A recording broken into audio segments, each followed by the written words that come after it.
సంవత్సరాల తరబడి ఎన్ని మందులు వాడినా మీ మోకాల నొప్పులు తగ్గట్లేదా? ప్రాణ పెయిన్ క్లినిక్ లో అత్యాధునిక చికిత్స. వైసీపీ నేత దువ్వాడ కుటుంబం వివాదం తెలుగు రాష్ట్రాల్లో చర్చనీయాంశంగా మారింది.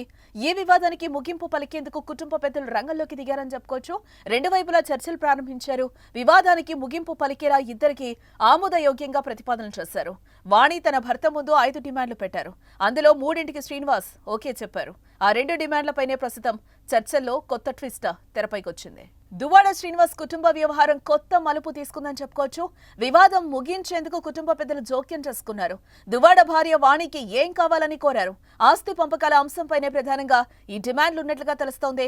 వాణి డిమాండ్లలో భాగంగా పర్లాకిమిడిలోని ఫ్యాక్టరీ, టెక్కలి వెంకటేశ్వర కాలనీలోని ఇళ్లను పిల్లలకు రిజిస్టర్ చేసేందుకు ఎమ్మెల్సీ శ్రీనివాస్ అంగీకరించినట్లుగా తెలుస్తోంది. వీటితో పాటుగా చిన్న కుమార్తె పీజీ మెడికల్ ఎడ్యుకేషన్, వివాహం ఖర్చు భరించేందుకు అభ్యంతరం లేదని కూడా చెప్పారు ఆయన. ఇక 4వ డిమాండ్ గా ప్రస్తుతం శ్రీనివాస్ ఉంటున్న ఇంటికి పిల్లల పేరుతో రిజిస్టర్ చేయాలని ఆయన భార్య డిమాండ్ చేస్తున్నారు. అందుకు శ్రీనివాస్ అంగీకరించడం లేదు. దీంతో విడాకులు ఇవ్వాలనే అంశంపైన నిర్ణయం కొలిక్కి రాలేదని తెలుస్తోంది. ఇంత రచ్చ జరిగిన తర్వాత ఇద్దరు వేర్వేరుగా ఉండడమే మంచిదని పెద్దలు సైతం సూచించినట్లుగా చెప్తున్నారు.